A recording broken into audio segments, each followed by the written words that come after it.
Hello and welcome to Lifetime on Court, the podcast where we discuss your favorite made-for-TV movies, whether you love to hate watch or hate yourself for loving them. Pour up a glass of your favorite cocktail and join us. I am your host, Patrick Serrano, and my guests today are...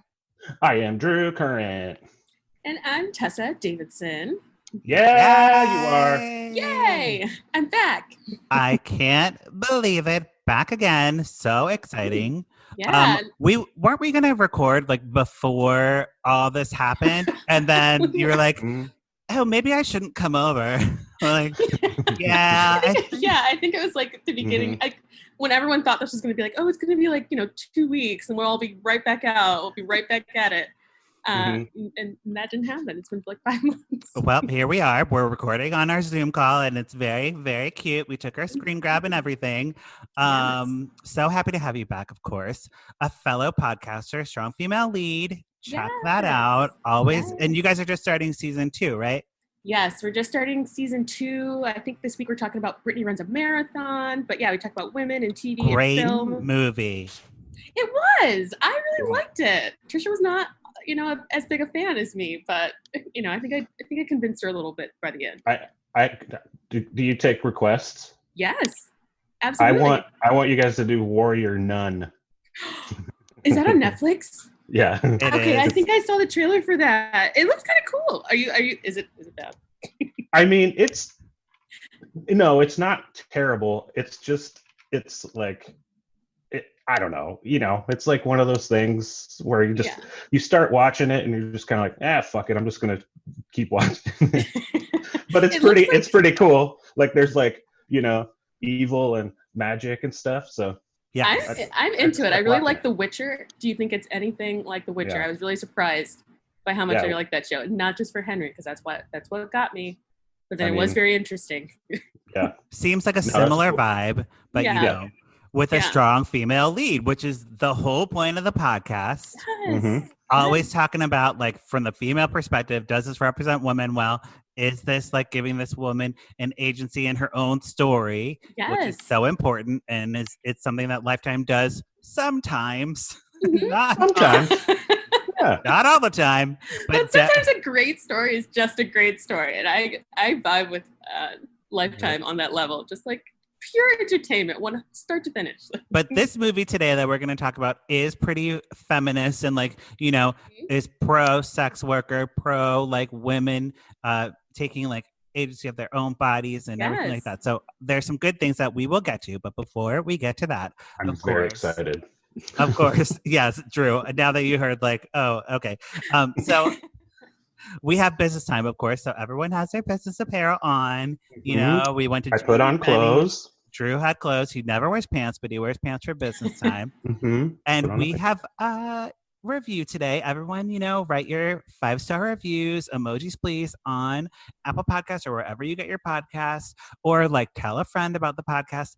Spread the word, Grease. Because we ain't got money, dude. Yeah. We ain't got money. I was going to say Grease is the word, but, Lifetime Court is also the word. So there we go. So Drew has a review to read. Drew, yes. Do you have that pulled up? I sent it to you. Okay, perfect. Then I have it up. Take it away, Drew Bear. Okay, you ready for this shit? Yes. I think it's a good one. The caption is, "Can't get enough." And it has a laughing emoji, a praise hands, like up in the air. Love emoji. That. And then it has an emoji that I believe is a small blonde girl studying angrily emoji. So. That one's for Tessa. I like that one. Yeah, I'm in this. I also feel the same way if I have to study. It is from FL Rissa. FL Rissa. Okay. Thank you, FL Rissa. Thank you. Patrick's description of Lifetime movies to Drew are priceless.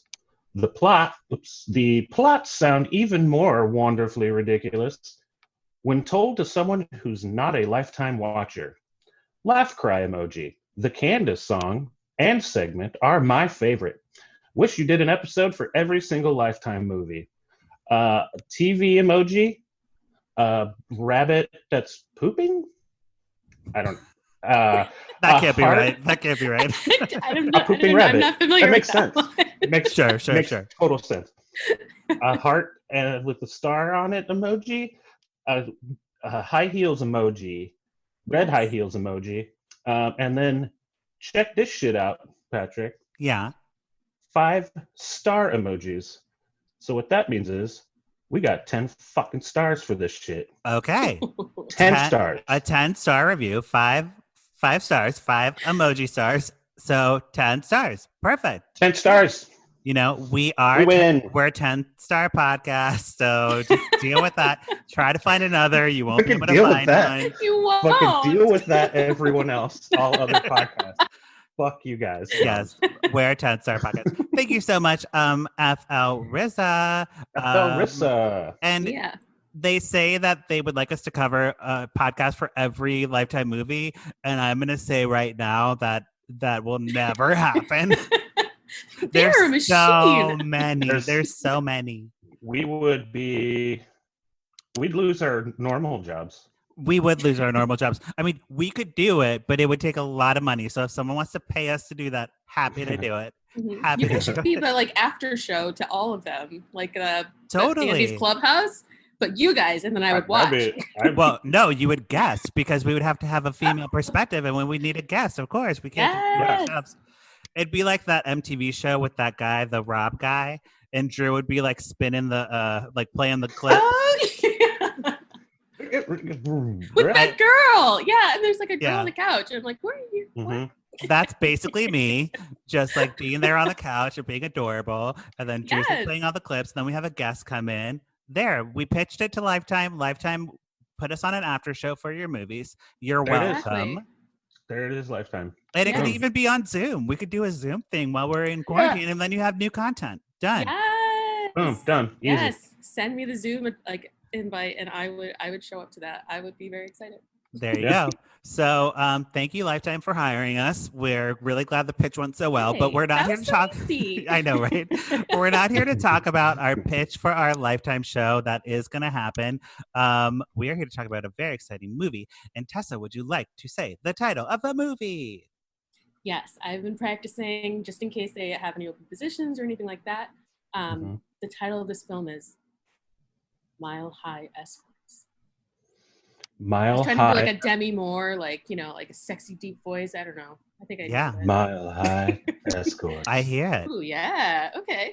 All right. You're listening to smooth jazz. Drew, you do have a sexy voice, very much. Oh, stop it. Oh, stop it, Patrick. No, I don't. You're not like me, the Chihuahua from All Dogs Go to Heaven or something. You're like a sexy dog. No, I think you got a sexy voice, Patrick. You're you're the tramp from Lady and the Tramp, So sexy. Thank you. That's the best compliment I've ever received in my entire life.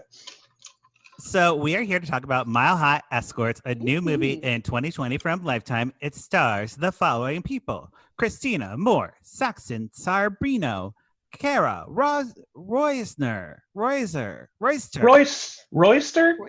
There's a T in there too. So Royster. I don't know who any of those people played, but I know that they're all beautiful people. Yeah, they certainly are. Yeah, casting did a great job. Royster's from Supernatural. Oh, really? Do you know? Yeah. Do you know her? No. Oh, okay. But, I don't. I've watched Supernatural a little bit, but not enough to be like, oh my God, Carol Royster's in I wouldn't go there. Got it. I forgot that show has 22 seasons. Yeah, that show, there's too many episodes. What's great about this movie is that everyone, Drew, is beautiful. So just think of the most beautiful people. Yes. I had a big old crush on the dad in this movie, which was shocking because I think I'm getting to the age where I think the dads in Lifetime movies are hot, not the boyfriends. Yeah. The dad was hot, though. Well, men unfairly age a little bit better. Right. Unfairly. It's very unfair. I know. But when Like a like John gray-haired Stamos, who's just stopped aging somehow. Yeah, he stopped. Totally. He doesn't age anymore. But like a gray-haired Tom Hanks, I'm like, what's up, dude? Right? Oh, yeah, You know? totally. So It's not fair. forgot It's about not Hanks. fair I at was all. like, yeah, okay, I'm with you. So all attractive people in the movie. And Drew, this movie is quite appropriate for the times because, Americans aren't traveling anywhere. So if you feel like you need a vacation, watch Mile High Escorts because you will get a title card that says a city, Paris, France. And then you will get to see a hotel room in that city. Boom. You won't, don't even worry about travel. You won't get to see any cities. You will only see the hotel rooms of the cities. Yeah, okay? That's how you know you're having a great time is when you never leave the hotel. That's the mark of a good vacation. Right, because it's Mile High Escorts. So escorts like to hang out in hotels, okay? Mm-hmm. Not a motel, a hotel. This is very, very classy movie, Drew. Yeah, they're exclusive. Mm-hmm, mm-hmm, so jumping in, we start off, we're in Berlin. Have you ever heard of that place, Drew? I have heard of the city of Berlin in Germany, yes. And we know this because we see a title card that says Berlin. Mm-hmm. And then we see a hotel room with a flight attendant. Her name is Jenny, okay? And she has black hair. Okay. And she is wearing a flight attendant outfit that is kind of like Britney Spears Toxic. Yes. On a Lifetime budget. Okay? Okay. So basically... is that more or less of an outfit? Is it more of an outfit for Lifetime? Less of an outfit for Lifetime? Let's leave it up to my imagination. Yes. Jenny is making out with a shirtless, hunky man. His name's Paul, and he is like, all muscly, and he's like, baby, don't go. You think like he's a boyfriend, right? You're like, oh, this boyfriend's so sweet. Yeah. And he's like, I'm going to miss you, like, whatever. Aww. And then she like clears her throat. She's like, and like puts her hand out. and then he like gives her some money, and you're like, not a boyfriend. Like, nice. Nope. That's a fun little. I like that. I like that. It's a fun little twisty. Yeah, he's giving me a real American Psycho vibe, and I wasn't mad. I was like, obviously the story's about Paul and him just being a creep. Yeah, and he's like, he's kind of like, oh, here's your money. See you next time. Like, glad I bought you, property woman. Like he's like, you're my property type of thing. I think he literally says that later. We'll get to it. But then she leaves and she gets on her little airplane and flies to wherever the hell she's going. And she's in like an airplane hangar, and she's like, hello, because she hears like someone's obviously following her because this is a Lifetime movie. And yeah, I was wondering. The best part is she's like, hello, is anyone there? And then she's like, Guggen talking, Duggen. She says the same thing in German. Yeah. That's my German. How'd I do? To remind you that they're in Germany. Yeah. You just like Ugetage. Totally. No, Patrick. We have a lot of German listeners. Oh, Dankeschön. Yeah. I don't know. I don't know any. Swedish? I don't know. I know no German. Yeah, that's German. I don't know the word. I don't think they say sorry. I don't think there's a word in German for sorry. Okay, that makes sense. That makes sense. So then we cut to Louisville. We have a title card that says Louisville, so we know we're in Louisville. And we meet Lauren. She's our protagonist. She's a beautiful blonde. And she also has a beautiful blonde sister, which is very confusing. I was like, who's important in this movie? I don't know. They look exactly the same. Yeah. So nothing happens with the... Not yet. Okay. So Lauren is starting a job as a flight attendant to make money for grad school. She has a boyfriend. His name's Chris, and he's just like a hunky Chris man. And they're planning for their future, as young couples do. And she has a best friend named Ashley, who is like the shining light of this movie. Like, yeah, if you want the agency, all the things, exactly. And like acting wise, Ashley was like way miles ahead than everybody else, in my opinion. Okay. Ashley is a BIPOC, Drew, just so you are aware. That's the Royster. Oh, it is. Oh, our supernatural. Yes. So she's also starting as a flight attendant, and they go as far as to do the whole flight attendant pre-plane boarding speech thing. You know, the exits are this way, the aisles will light up, blow into your little life jacket. They do the whole thing in front of like a crowd of people, and the crowd's like, "Oh my God, you're amazing! Oh, you nailed it! They nailed it, guys!" What? It was so weird. It was weird. You're supposed to applaud every time they do that on an airplane? Well, I do, and people look at me funny. You're just like, fuck yes. That was the best one I've ever seen. Yes. I get it. I finally get it. I get it. So the exits are over here and here. I get it. Yes. Protect myself so that I'm alive to protect someone else. Hey, you know, people are going to forget that speech because we're not flying so much. So this movie is doing a public service by reminding all of us, you know? I think so.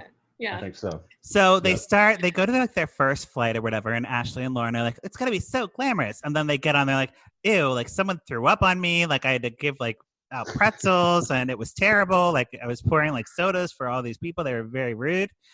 And, you know, they're like disheveled and all messed up. And they see like a little girl like in the terminal, and she's like scared to fly. So like Lauren sits down. She's like, "Hi, little girl. Don't be scared. I fly all the time and I'm alive. You're more likely to slip in the shower than you are to die on a plane." The dad sitting next to the kid just was not interested in that kid at all. I was like, this must be like, is this his kid? Is he kidnapping the kid? Is this another part of the story? He's just sitting next to this kid on the phone, and I'm like, while another person speaks to your child, I'm like, oh my God. Well, and this is the thing, Drew. In this movie, like the Mile High Escort, you just don't know where it's going to go. So everything, you're like, oh my God, is this important? Do I need to remember this little girl with her teddy bear? No. It's no point to it. It only serves to separate Jenny and Ashley so like one little moment can happen. So Ashley gets a cab. She gets to the hotel on her own. Jenny cannot get a ride to save her life. Like she can't get a ride out of there. So she like goes to the parking garage. And in the parking garage, Lauren is in the parking garage. Jenny is the girl from the beginning of the movie. Yeah. And she's in the parking garage like running from a bad guy. And the bad guy like grabs her and like bangs her head against the door like 17 times. It was like very violent. So loud also. Yes. How is it not so loud? Like how she's the like car alarm's going off. Yeah. There's like a thin door separating Lauren and Jenny, and she's like, I just didn't know where that sound was coming from. Really? Because Lauren is standing on the other side of the door, like that this woman is getting murdered on. And she's like, should I open the door? Like, but she's like about to open the door and like see Jenny's dead body, but she doesn't. Car pulls up and it's this woman, also a flight attendant in a deranged Britney Spears outfit. And she's like, oh, hey, like, I'll give you a ride. No problem. And Lauren's like, sure, I take rides from strangers, whatever. And she gets in. And the woman driving the car, the flight attendant, her name's Hannah. She's like a little bit older of a flight attendant. She like knows what's going on. She's been around. She's been around. She's fucking seen it. Yes. Yeah. She takes Lauren to her hotel, and Lauren's like, you missed the turn for my hotel. And she's like, we're not going to your hotel. They're like, uh-oh, something's going on. Very scary. No. This was terrifying. I was like, this is not how I would react. Like, I would have never gotten into her car, I've seen enough movies in my life to know that getting into cars with strangers never ends well. But you have to understand, Tessa, anyone who's in a movie has never seen a movie. That is a little bit of a mind blower because yes. Very true, Drew. I never thought of that. Unless it's called out and it's a comedic moment. But just think everyone who's in a movie has never seen a movie. No characters in movies have ever seen movies. Right. So Hannah takes Lauren to a fancy bar. They drink martinis, and the bar's like very red and like red light special, Drew. Like you're like, okay, I got the symbolism, director. Like relax. But Hannah's like, Oh, you're flying for Southwest, you dumb bitch. You should fly private jets like me. And Lauren's like, what do you mean a private jet? And she's like, we it's a special operation. We do destination dates, kind of like The Bachelor, and we like fly with men to places, and then they pay us to be with them.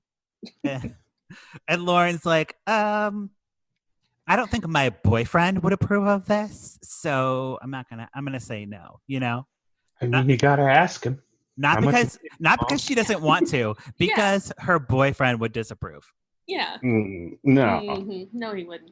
Both of you guys are broke from the scenes prior. Yeah, no, you gotta be like, you gotta at least have the conversation. Be like, I mean. But she takes her card, of course. So the next morning, Lauren wakes up in a full face of makeup, as one does in a Lifetime movie. Flawless makeup all the time. So much red lips. So many red lips. She talks to Ashley about her encounter with a madam flight attendant, and Ashley's kind of like, "So are we doing it?" Yeah. So why are you still saying words to me? Yeah. Well, because their like shitty airline that they're working for cuts like all their flights for the week, so they have no work to do during the week. They're like, oh no, we were gonna go to all these places and now we are cut. So do you think this is the beginning of COVID and that's where their hours got cut? Exactly. Probably. This is a COVID tale. Right, because for the rest of the thing they don't fly commercial, they only fly private jets. And that guy does cover the other guy's mouth at one point. There you go. Okay. Not protecting him from COVID, but it does come up. This is very timely. So right. Lauren goes home to her apartment with Chris, and she hears like someone like screaming like, oh my God, I can't do it.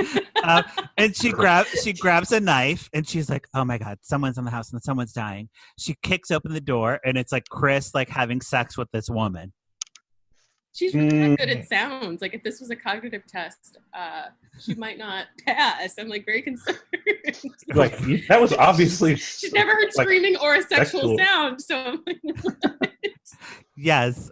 And the woman like literally just runs away like butt ass naked.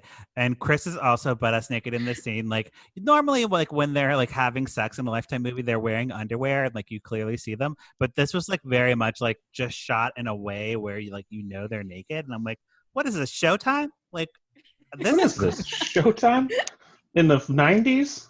What are we doing here? And I love how the girl just like literally runs out of the house with a sheet. And I was like, where are you going? She's like, oh my God. Yes, she took nothing. And Chris so it cuts to some like this is Louisville, not France, like not Berlin. Like just some random naked woman streaking in the streets of Louisville, Kentucky. Yes, that's like another Lifetime movie where that's how it starts. Yeah, that's how the movie starts. Yeah. So Chris is like, oh, you're always gone all the time. Like, you suck. And she's like, you're like cheating on me though. So like, you suck. And he's like, well, my parents, they co-signed the lease. So this is my place. So get out. And she's like, fine. Like, fuck you. I'm out of here. Cool. I'm going to go fuck dudes for money in planes. Well, right. She goes home. She stays with her hot dad and she's like hard up for cash. He like has some money problems too. So he can't even bail her out. And, she like Lauren decides to bring Ashley. They're going to have a meeting with Hannah, the madam. They're going to go. They meet with Hannah. She's like, oh, you guys are beautiful. You're much more beautiful than I thought. And you're like, oh God. Like I got bad vibes from her right away. I immediately trusted her. Her, after she didn't murder Lauren in the car ride, I was like, obviously she's safe. She's a good person. Like she doesn't murder, so she's not our murderer. I was suspicious. I don't trust people very well. So even people in Mercedes Benzes? As you shouldn't. Right. Well, vehicles. Come on. Those are the most okay, you're right. You're right. So they hop on a private jet. They fly to this mansion. Drew, I swear to God, the title card says somewhere in Maine. Yeah. I love that. was like, fuck me. Cool. Nobody, nobody can find this house just for our protection. I was like, why? So now this is starting to be a Stephen King. Right? Story, right? Yes, totally. Somewhere in Maine. That's Stephen King. Well, now Stephen King would exactly say where it is. He'd like put the GPS on there. Yeah, he'd put the like exact coordinates. Right. So Ashley and Lauren, they meet the operator of like all the private jets. Like he owns all these private jets and runs this like whole operation. His name is Franklin, and he is like an old, like think Hugh Hefner-y vibe, but not sexy at all. He's literally dying of COVID at this point. He's coughing. He's like flushed. Like he can't keep it together. He's falling asleep everywhere. Exactly. And oh dear. He has a son named Eric. And Eric is like very not excited that new people are coming. He's like, we don't have the budget for this. Like we got things to do. Real buzzkill, huh? We don't have the budget. He's a buzzkill, but he also, Eric, has like a crony with him all the time. And I rewatched anything. If I could have anything in life, it'd be like a single crony. Right? Just a single yes man who's just like constant. Well, and he's always around Eric, which is very important, Drew, because I was getting like a gay vibe going on. I was like, oh, wait, I think they're lovers. I don't think you're wrong. I think they might be lovers. That's a son? Yeah, the son of the owner of the private jet prostitute business. Okay. He is very disapproving of basically everyone. He basically hates women, which is why I'm like, this is a terrible gay man who does not because people think that gay men, just because they're gay, they're friendly and nice to women all the time. Not true. There are some shady ass gay men who can be very misogynistic. Mm-hmm. I've seen it.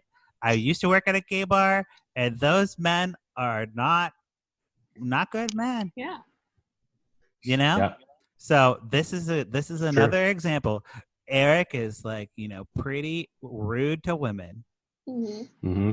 So basically, what's her name? Lauren and Ashley, they like are sold. They're like, we're into this. We're gonna do this. We'll wear we'll wear the outfits and whatever. Britney Spears will like sue us later. She really should. She might need it. She should. She might need the money. But they go on their first flight, and it's like very fancy, and they're like trying to be normal flight attendants, right? They're like, okay, so the exits are this way, and the men are like, no, we don't care. Like, where's the entrance? Hey, come on, I'll take another scotch, babe. Slap on the ass. Actually, yeah. the first two men that are their Johns or whatever are pretty cool. Like, yeah, they're both like POCs. They're both like respectful of the women. They're like, hey, we just want to have fun on this flight. Can you just like start drinking with us and play cards?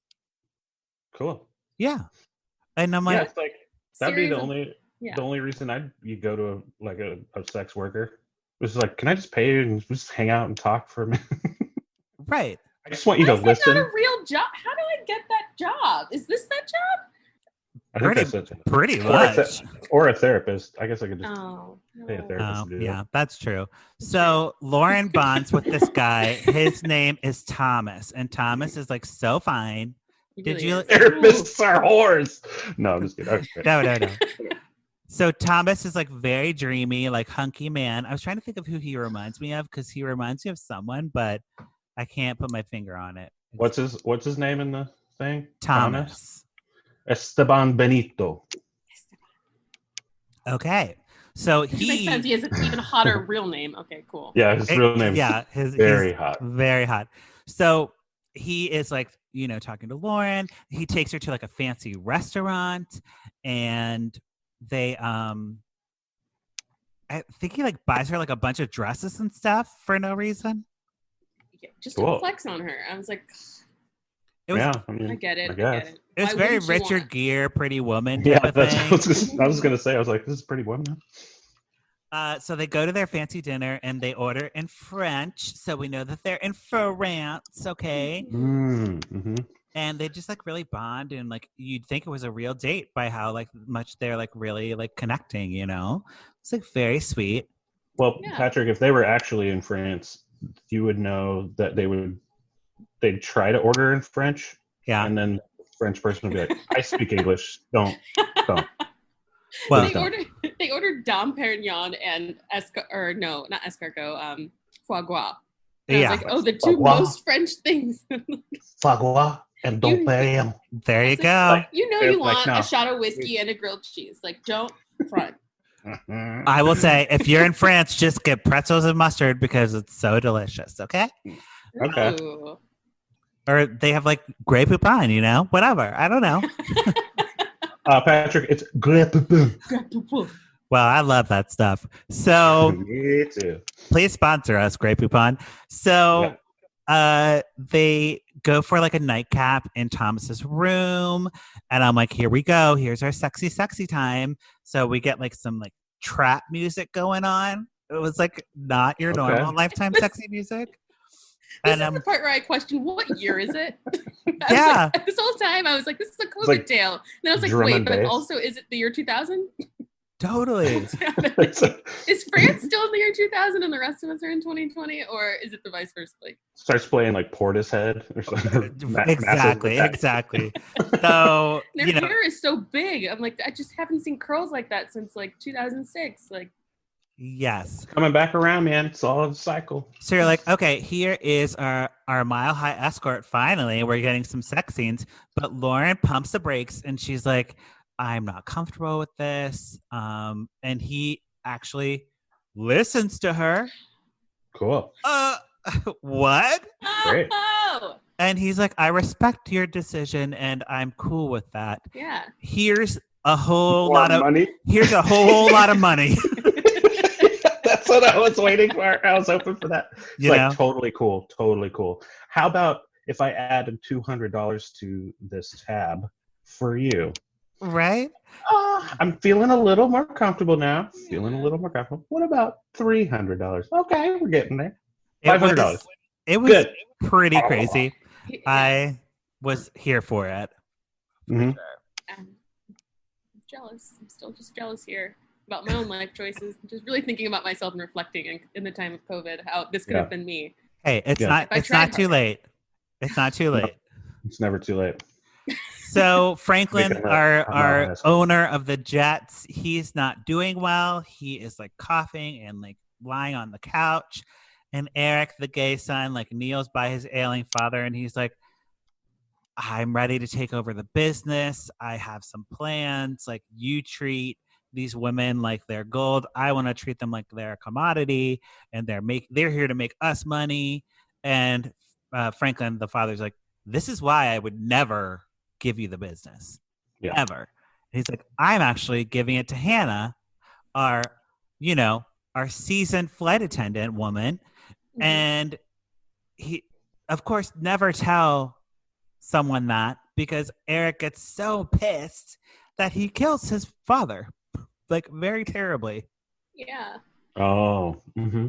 This is when he takes off his oxygen mask, and then he like covers his face with his hand, and the father's just like dying.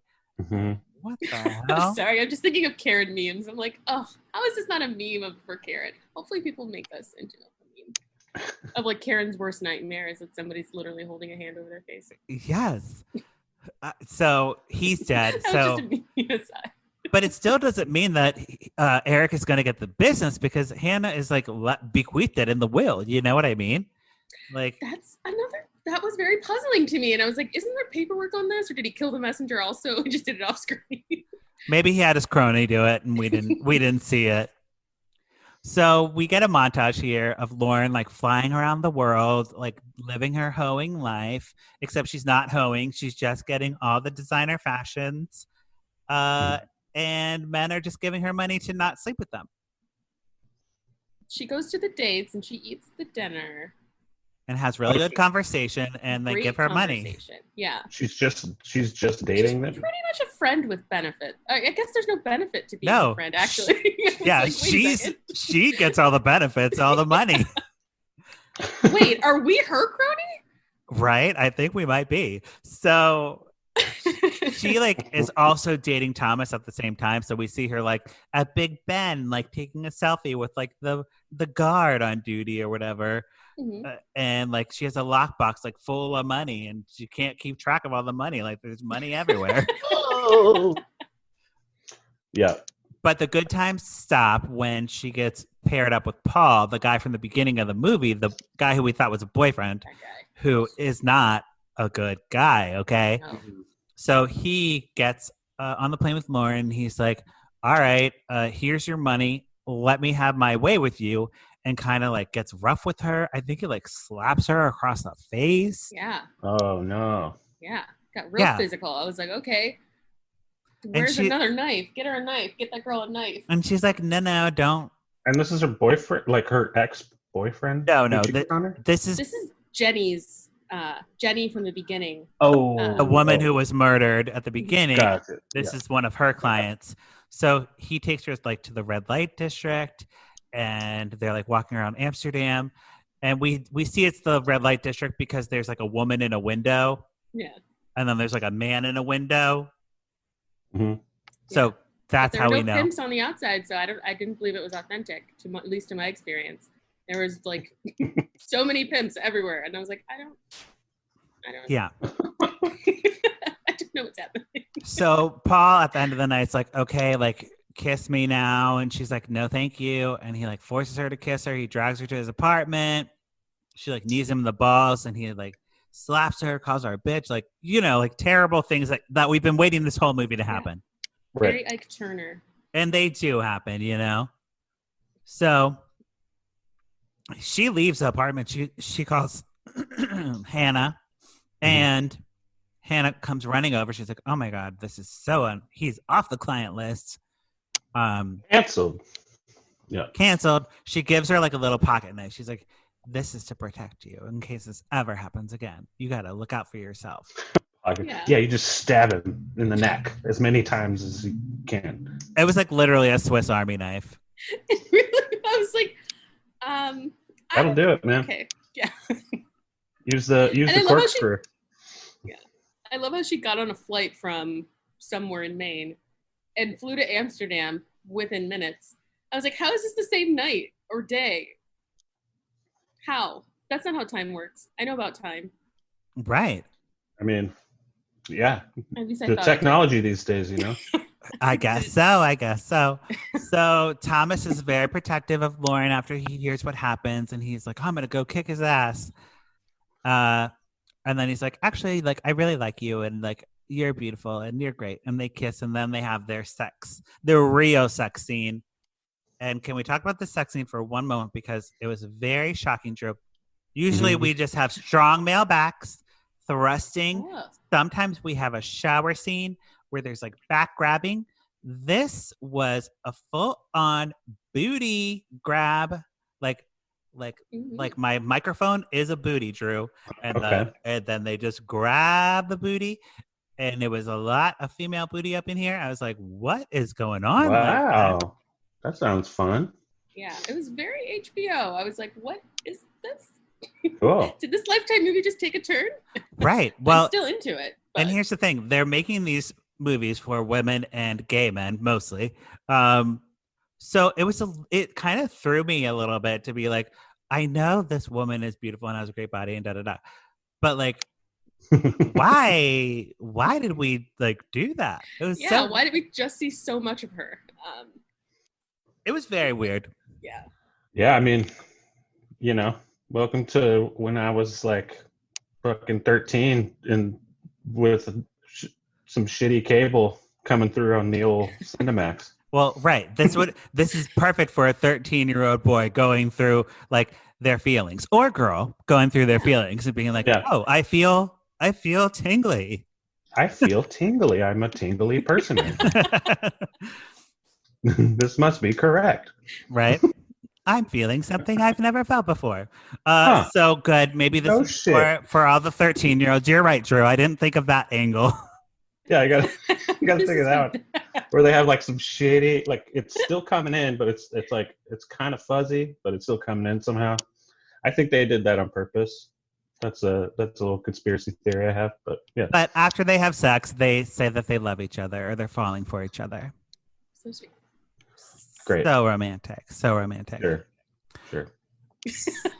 So then Lauren calls Hannah to be like, hey, guess what? I'm in love with one of my clients. Oopsies. It's like the reverse of I'm in love with a stripper. Mm-hmm. I was like, how is that not 0.1 on your contract? Don't fall in love with them. Yeah, it's like, don't. That's the... Yeah, don't steal from them. Don't fall in love with them.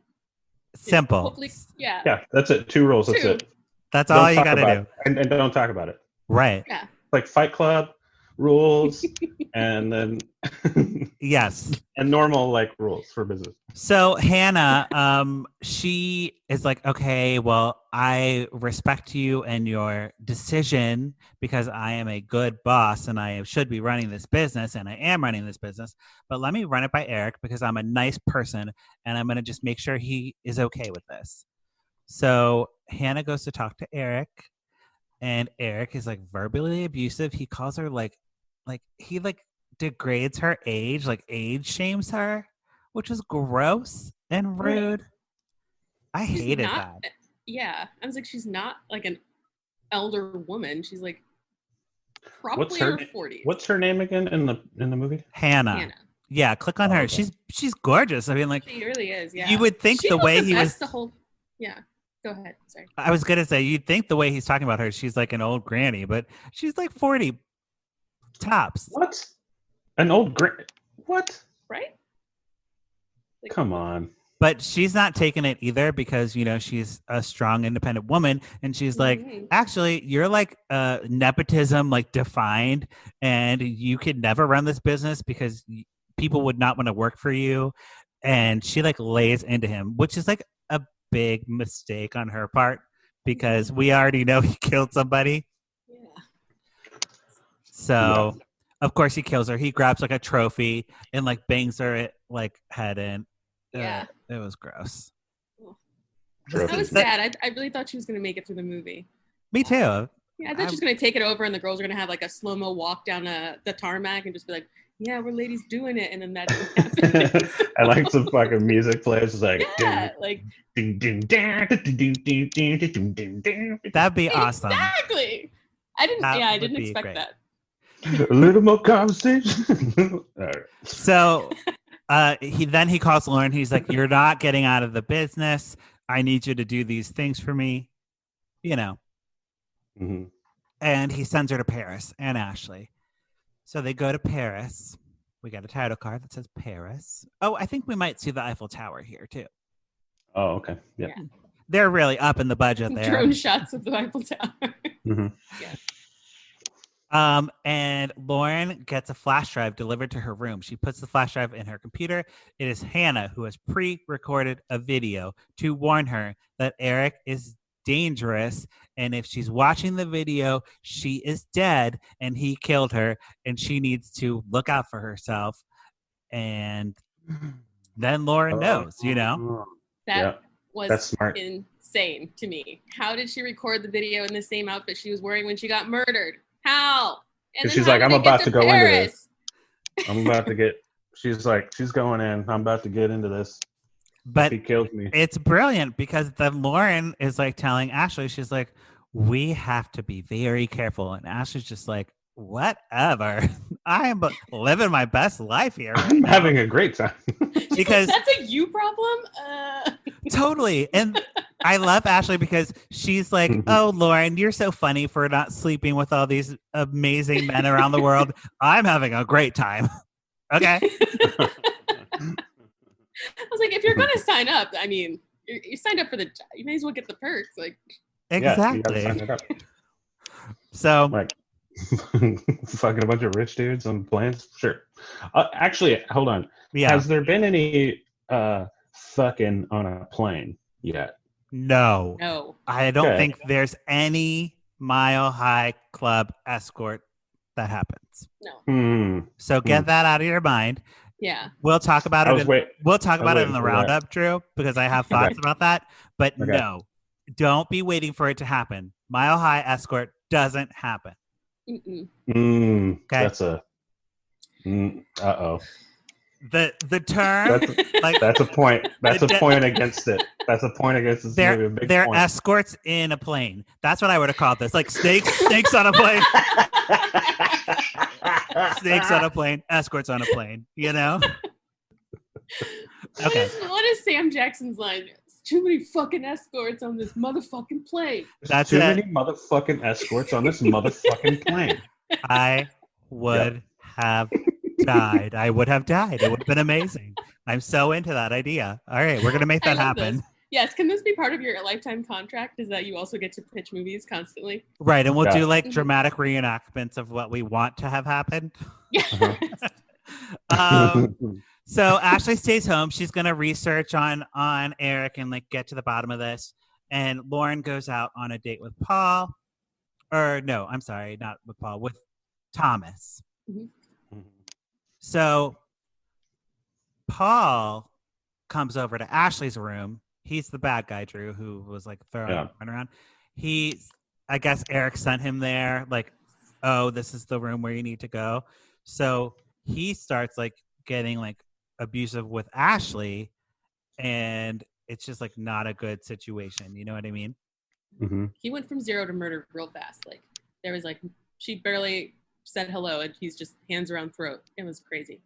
Yeah. Okay. Good. He's got some emotional problems. Yeah. But Lauren like finishes her date. She actually gets a call from her sister, who doesn't matter in the plot at all. But but this one moment, the sister somehow saw Ashley like on a video call. They were like video calling when Paul came over, and she's like, "Oh my God, Ashley's in trouble. You have to go help her." So Lauren comes in. She starts fighting with Paul. They both like start fighting with him, and Paul like backhands Lauren, and this was crazy because she falls on the bed, and the actor like is doing the fight choreography, but she's not reacting to anything that's happening. You know what I mean? So she falls on the bed. She's been shot, but she's not in pain. She just like falls on the bed. She like gets up. She like slaps someone, but like she's never like reading like, oh, that hurt. You know what I mean? She's just like, she's just like, and go on the bed now. This is my mark, and this is my mark, and this is my mark. But you know, normally in a fight scene, the actor would be like grabbing where they got hit. Yeah, you're like, oh my God, but gotta fight through the pain. None of that from Lauren. Not here. Okay. Lauren went to like Shakespeare School of Acting.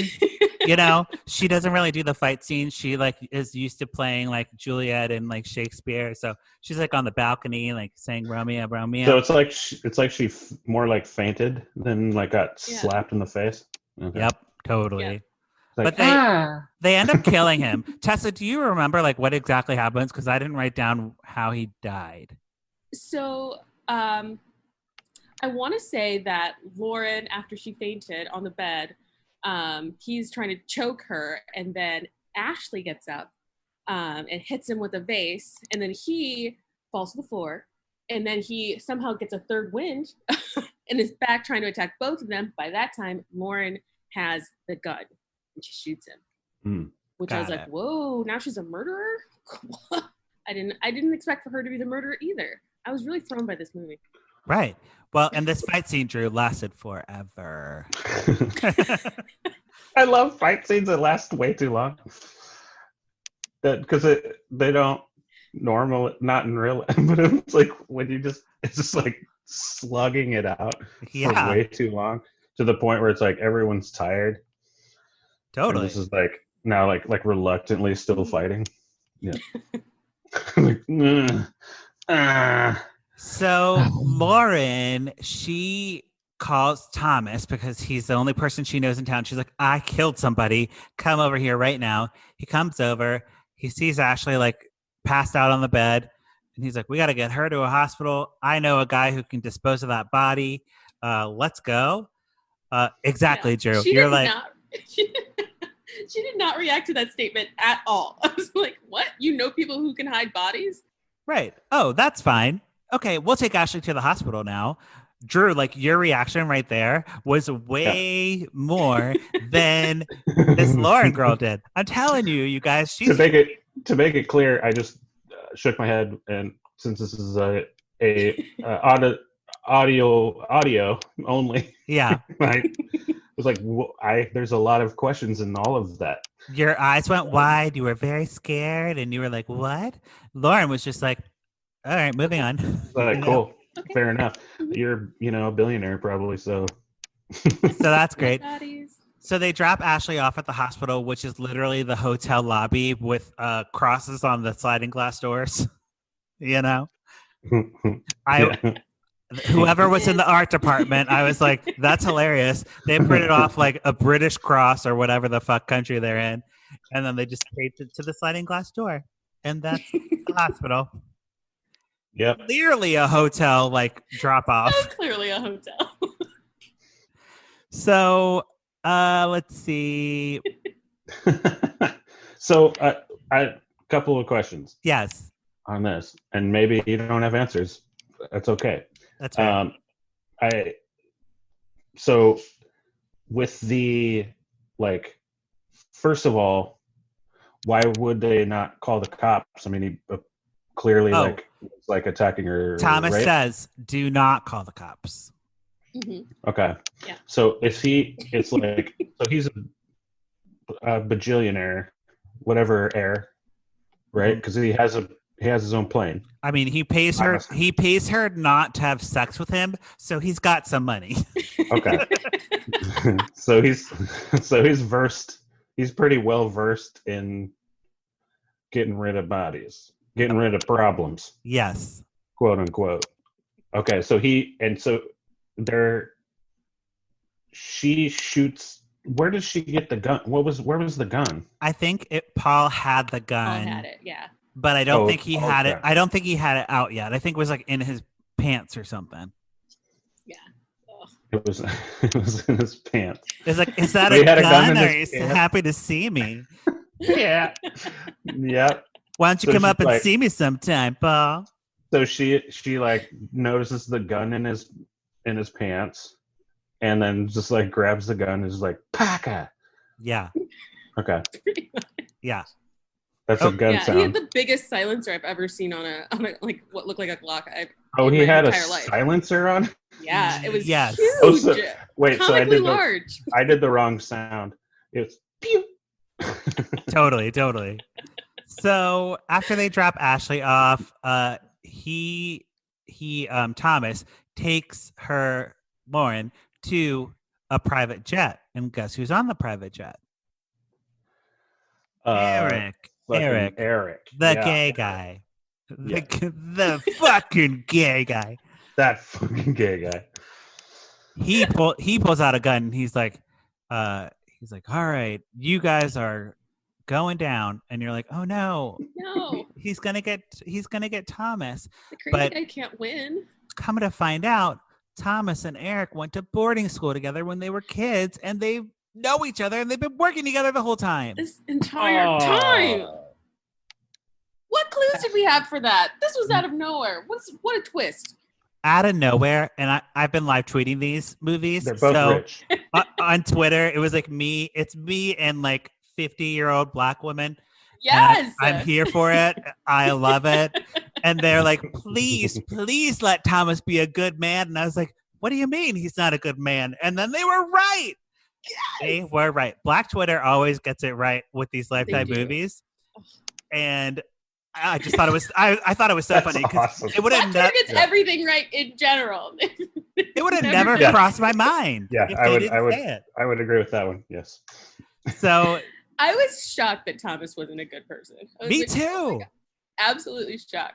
And devastated because I was like really loving their relationship. They did a good job. Both actors had a lot of chemistry. He might have not been paying her to have sex in the movie, but he was probably paying her to have sex off screen. Okay. Mm-hmm. Yeah, that was their best moments. Were anytime they were making out, I was like, no, we're talking. Yeah, please keep going. Yes, I love this. Yeah. So Lauren's devastated. She's like, what the hell? Eric and Thomas start wrestling over the gun, and it goes off. Of course, Thomas gets shot, and then Eric runs out of the airplane and is somewhere in the airplane hangar, like hiding. And Lauren is like, oh, Thomas, no, don't die. And he's like, well, go find safety because this guy's going to kill you. So she runs and hides. And then we get intercut, Drew. That's going to be confusing for you because we haven't talked about the B plot at all. The B plot. So remember how I said Eric has his crony, right? Mm-hmm. Eric and his crony, they're gay boyfriends. And Eric is in Paris, but the crony is at Lauren's dad's house because they're going to hold the dad and the sister hostage so Lauren will comply with whatever they're saying. So the hitman is also, while this fight is going on with Thomas and Eric, the hitman is also fighting with the dad and the sister. Okay. Yes. That guy was a little trigger happy. He was like, finger on the trigger. I was like, I thought we were taking them hostage. This guy's out to kill. He's out for blood, and the dad like fights him off, and he's like, "No, I'm gonna save my daughter." But the daughter actually is pretty badass too, because her dad gets like overpowered by this crony, and she's like, "Daddy!" And she, I swear to God, she was like, "Daddy, no!" And she like gets a fire poker and like kills that motherfucker, you know. Ooh, with a fire poker? No, I made that part up because I don't really remember it, but that's what I would have wanted.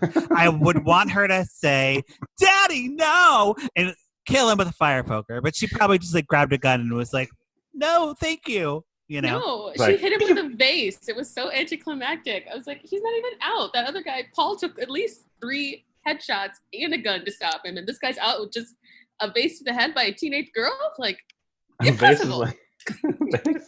I always like whenever someone gets like hit with a vase in a movie and it just shatters, it would just be like if I got hit by a vase and it shattered on impact, I'd be like, ow. Yeah, right? Look back like what are you doing? Why? Is this what we've come to? That's why I don't even own a vase. I just looked around my apartment. I was like, I don't even own a vase. No, you don't need it. Not a good weapon of choice. What would happen? Actually, I mean, it's a decent weapon, but like you want it to not shatter. That means it fucking did some damage. Right. You want like a marble vase. You want to be like, dunk. It's like that's what you want. That's what you're after. There it is. Like that. Dunk. Ow. That sound does just sound painful. I feel like it sounds horrible. It's just like gong, and you're like, oh, like if someone whenever there's like glass shattered on a head, it's like I'm like that wouldn't hurt because it's like it just shattered, and it's my head is harder than that glass. But like most of the time, you know, if you use like a bottle of whiskey, those things are tough, man. You can just like dunk. So Lauren finds Eric and they have their final face off. And he's like talking shit to her. I don't even know what he says. But basically she gets the pocket knife that Hannah gave her. The little Swiss Army knife. And she stabs him. And she says, before she stabs him, she says, "Tell Hannah hi for me." Oh. Because Hannah's dead. And she fucking kills him because she knows that she's gonna kill him, and he like literally just like he's like, "Oh my God, I got stabbed by a Swiss Army knife, and this is taking me out." And he dies. He dies lickety split. Still with gun in hand, still not shooting or what? I know. I was thinking that too. I'm like you'd have to stab someone like 100 times with a Swiss Army knife. One Swiss Army knife stab. She might have had like the corkscrew out also, so it was a double jab, you know. So like, very dangerous. So where did she stab him? Like in his like somehow in his chest. In his chest, which makes no sense given how they were standing. He was like pushed up against her on a car, and she like pulled it out from like her leg, like it's taped to her leg or something, like Hannah told her. And somehow instead of stabbing him in like the leg or in like, you know, like the kidney area, she gets it straight in the middle of his chest. And I'm or the neck. You know, it's like Angelina Jolie says, just hit him in the aorta, okay? Just hit it. Aorta, yep. Boom. Done. So he dies. She like gets back on the jet. She like cradles Thomas as he's dying. And she's like, "Are you dead?" And he's like, "Yeah, well, I'm not dead yet, but I am dying. And I just want you to know that everything between us was real, and I loved you, and I'm sorry that I couldn't have been a better man, and I'm dying now. Goodbye." And then he dies. Okay, bye. And he goes, and two X's are over his eyes, and he's like, and his arms go straight up in the air. Yeah. So we got our dramatic little scene of him dying. We flash to 6 months later in Marseilles. Marseilles? Is that a place? Marseille? Oh, sorry. Oh, God. This is why I don't read out loud. So they're in that place. And Lauren and her family live in France now. Just know in French, Patrick, you don't pronounce like the last 10 letters in any word. That's helpful. They're all right. Yeah. Got you. Yeah. So they're there. They have like a little toast. Everyone survived who is in the family, and Ashley's there. She's studying fashion now. She's not going to be a flight attendant anymore. She's probably going to get the better outfits, to be honest, better uniforms. Yeah. They toast with some wine and then talk about bread. And that's the end of the movie. What? All right. What? I was so confused. Why did they move to France? Were they just like couldn't get out of France? And they're like, I guess we're here. Like, because they're both murderers. So right. I was like, why do you still live here? Well, that's French prison. They just make you have to stay in France. That's it. They make you like eat a baguette, like the whole thing to yourself, and that's like you're done. Yeah. You've served your crime. Yeah. You're like, oh yeah? Well, you're eating this entire baguette. Oh, not a fresh baguette, Drew. A day-old baguette. A day-old baguette. Ooh, that's rough. Which in France actually is not bad because all their baguettes are delicious. Okay. Never been. I went before all this, like with my family, and it was very fun. And we ate all the bread. I ate all the bread. So good. Mm-hmm. I went once to the south of France. I was being so fancy. And it was gorgeous and all the food was good and the wine was better. Mm-hmm. Until there was like a random protest and all of our flights got canceled. So then I was like permanently mad at France for their scheduled protest. I was like, wait, so why did you sell me a ticket on a day that flights weren't going out? What's happening, France? Even the flights were canceled? Wow. Mm-hmm. What are you doing, France? That's quite a protest. I'm gonna take a train to Italy. Ridiculous. Yeah. Well, I got stuck in Costa Rica one time because of a volcano went off and the flights got canceled. And I was like, here's what happened, okay? Sorry, this is a really side tangent. My family flew Southwest for real, and they got on a flight to Washington, D.C. I flew on a different airline to Chicago. My flight got canceled. They got out. They left me, and I was just like, okay. You just left And I'm like, I guess I'm going to die on a volcano, whatever, no problem. So then I watched Grey's Anatomy on my iPad and I just like cried. Oh my God. That's insane. What do you do when a volcano goes off? They just like they were just like, here's a hotel right next to the airport. You're going to stay here and good luck to you. Good luck, buddy.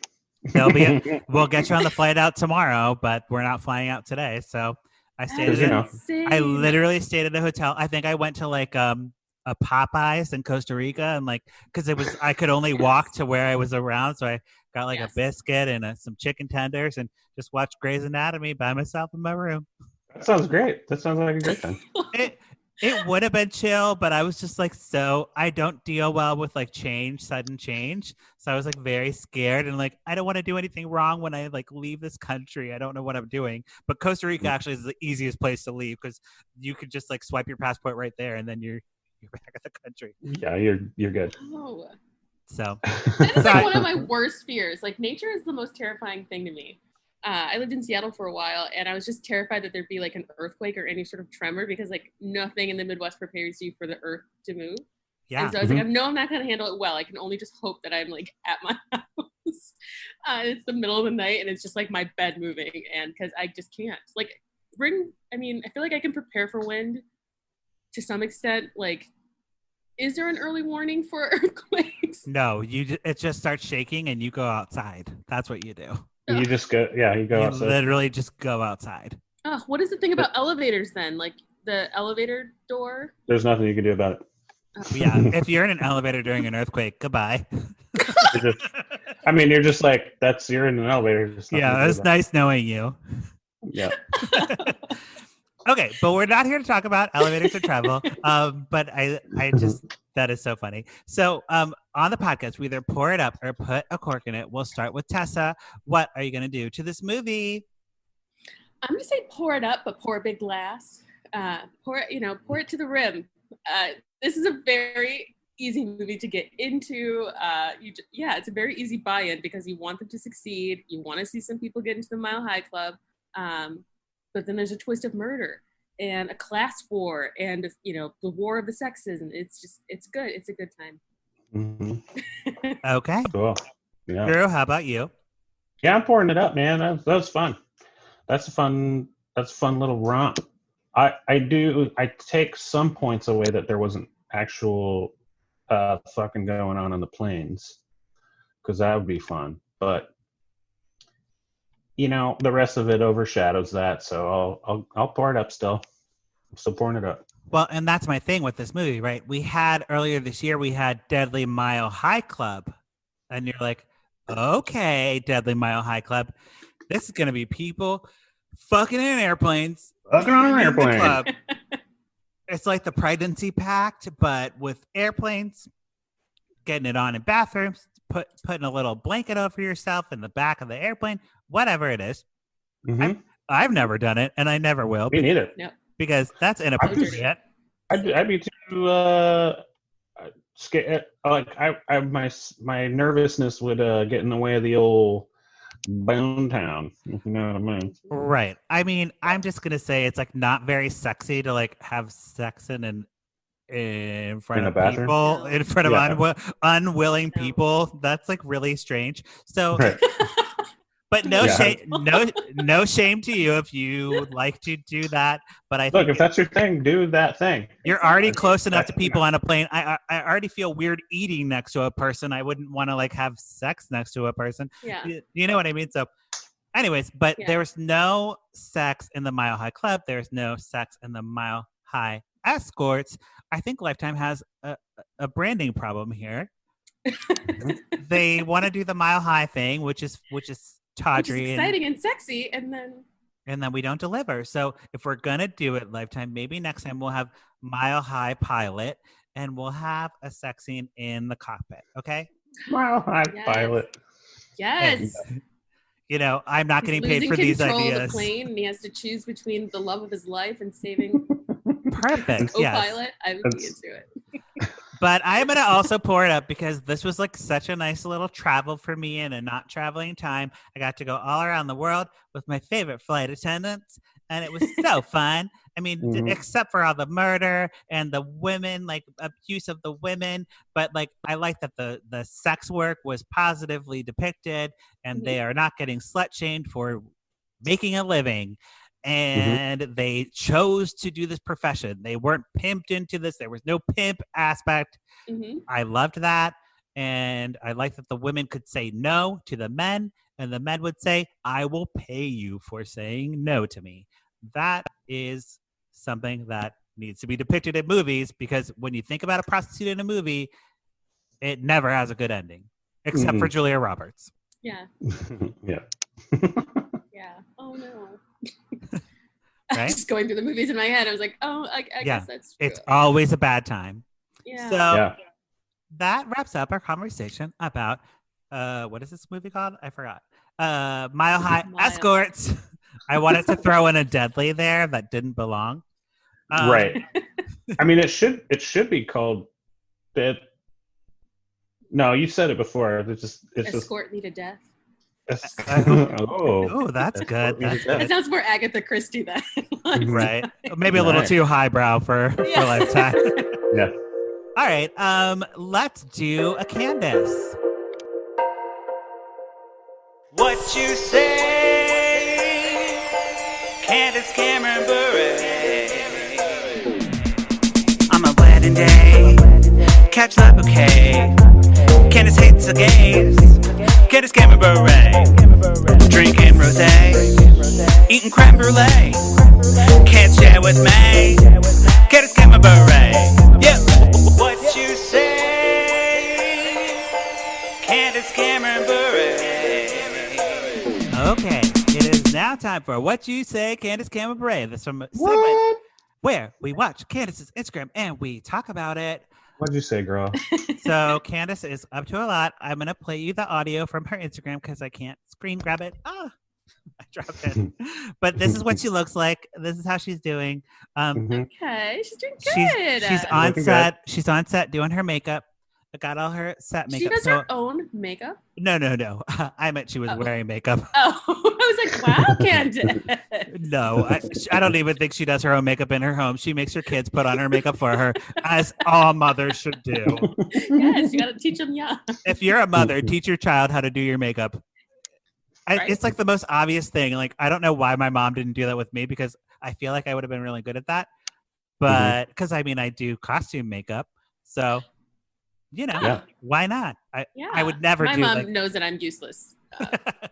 So put those kids to work. All right. So I'm going to play a clip and then we'll talk about it. Factor is real because I haven't worked in 4 months on set. Today's day 3. And I'm having a hard time keeping my eyes open. I'm not complaining. Trust me, I'm like so happy to be here, but it's amazing how quickly your body forgets. And at the pace I normally go, which is pretty fast, I'm like the Energizer Bunny.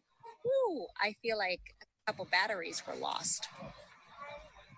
Also, because it's going to be this ongoing dialogue, we are wearing protective masks and shields, unless the cameras are rolling.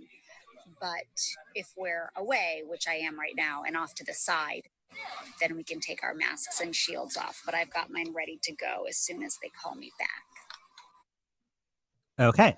So Candace is on set. Okay. She's taking a little break to do an Instagram story. In said Instagram story, she has to stop to be like, hey guys, I do have a mask and I know you're going to come for me. And it's one of these masks, Drew, like you didn't get to see it, but it's like glasses, but also a face shield. Yeah. Cool. They look really cool. But I also read that face shields aren't really that effective.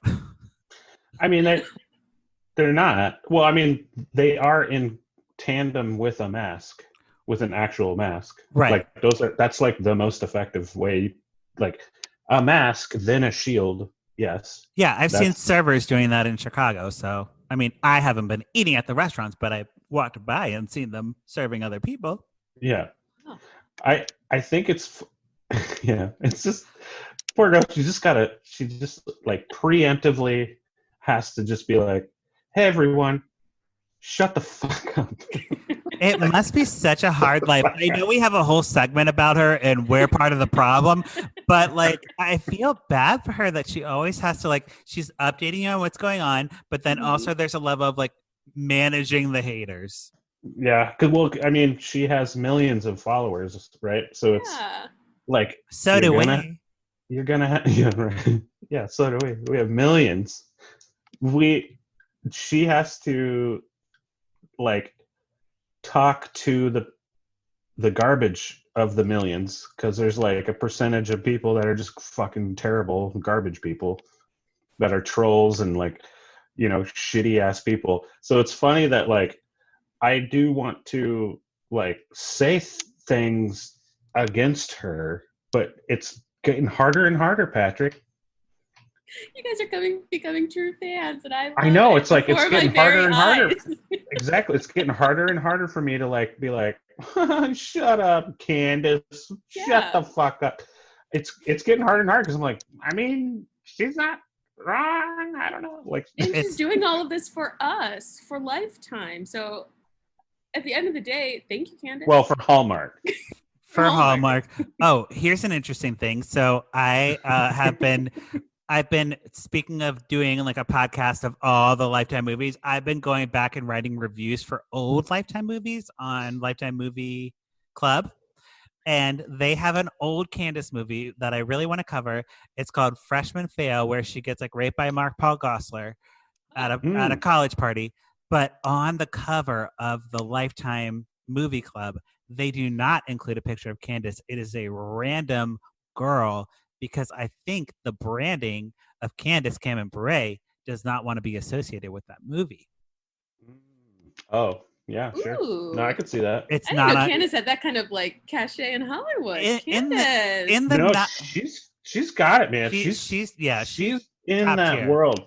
She's definitely like top tier Hallmark land. Like for TV movies, she really is the queen of Christmas. Mm-hmm. You know, just the queen, not the queen. Long live the queen. The queen is, Miss Vivica A. Fox or Jack A. Harry. Let's be honest. Oof. Yeah, let's be honest about that. I think Jack A. Harry wins above everybody, but that's just my opinion. I would say so. I would agree. Did no one else want her to be their mom growing up? 100%. But Candace, if you listen to this, I'll hand it to you on this one. Yeah. You got to deal with them trolls. I think her assistant listens to this podcast. Hopefully. Only the Candace segment. They fast forward, they find the song, they listen to the Candace segment and see what we say. They see what we say, and all our billions of listeners. And they love that Candace song. I haven't heard it in quite a while because we don't play it while we're recording anymore. It's added in post editing. That's the magic. Stop. Don't. I know. I just love the song, and I miss like having our dance parties to the song. It's like the downside of Zoom is that we can't have a dance party. Yeah, I mean we could, but it would take it'd be all arms. It would take a couple of new chords, right? Adapters. Not worth it. Not worth it just for a dance party. Okay, so that wraps up our conversation about all these things. Tessa, it is time for pluggy time. Do you have anything you'd like to plug in the podcast or on the podcast? Yeah. So season 2 of SFL, Strong Female Lead, is just getting started. So yeah, if you have any recommendations of movies and TV shows that you'd like to see on the podcast, go and find us on the Instagrams. It's just Strong Female Lead on Instagram, or on Twitter. You can tweet at us. So yeah, I think right now we've got Mad Max Fury Road and Britney Runs a Marathon and the show on HBO, I May Destroy You. If anyone else is like newly obsessed, it's replaced Insecure for me. While Insecure is on hiatus, I'm like, I will only consume I May Destroy You. So highly recommend that show, and even more recommend that you come find us. We're funny. I think. They are. We confirm that. Yay. It is confirmed. Absolutely. Can I put in another suggestion? Mm-hmm. It's called the Old Guard. Ooh. It's another Therese. Charlize Theron. Oh man. I saw your brain working to try to figure out how to say that. That was so weird. Yeah, Charlize Theron. But it's a new movie on Netflix. I want you guys to do that. It's fucking rad. Oh, really? Rad. Yeah. That's exciting. It's I love very her. female lead heavy, very badass. It's Charlize Theron. I didn't realize I was a fan of hers until recently. I was like, I think I've seen everything she's ever done. Me too. Movies where she's just a badass, and it's just that's all. I mean, that's what it is. So, I'm suggesting that. Cool. Anyway, Drew, how about you? Anything to plug in the pluggy time? Yeah, I mean, you can check me out on Instagram at Drew But With Pants. You can also check out my band on Spotify and all the other places that you get music. The Limbos. Perfect. We haven't put out an album lately because, can't. You should put can't play around people in the same room. I guess you're right. You're right. Well, the old stuff is good. I know that. I know that for sure. I know that is for sure. Well, thank you both for being here. It's such a pleasure. Tessa, we'll have you back for Christmas, of course. Yay! Oh my God, thank you. I'm so excited. I've been looking through the Lifetime app and just being like, why didn't I not watch these already? I'm very excited. And we're only doing Lifetime Christmas movies. Don't forget. We'll cover Candace's Hallmark and maybe Lacey Chabert's Hallmark. But on the podcast, we're sticking to the brand of Lifetime. So we're not going to cover all the Hallmark movies anymore. There are other podcasts that do that. Yeah, other podcasts do that. There's plenty of other Hallmark podcasts. Yes. Great. And thank you, listeners, for checking back in with Lifetime in Court. We watch these movies so you don't have to. But if you do, we'd love to hear from you. You can follow me at Patrick Miguel or the podcast at Lifetime in Court. Don't forget to rate and review us on Apple Podcasts, 5 stars or 10 stars.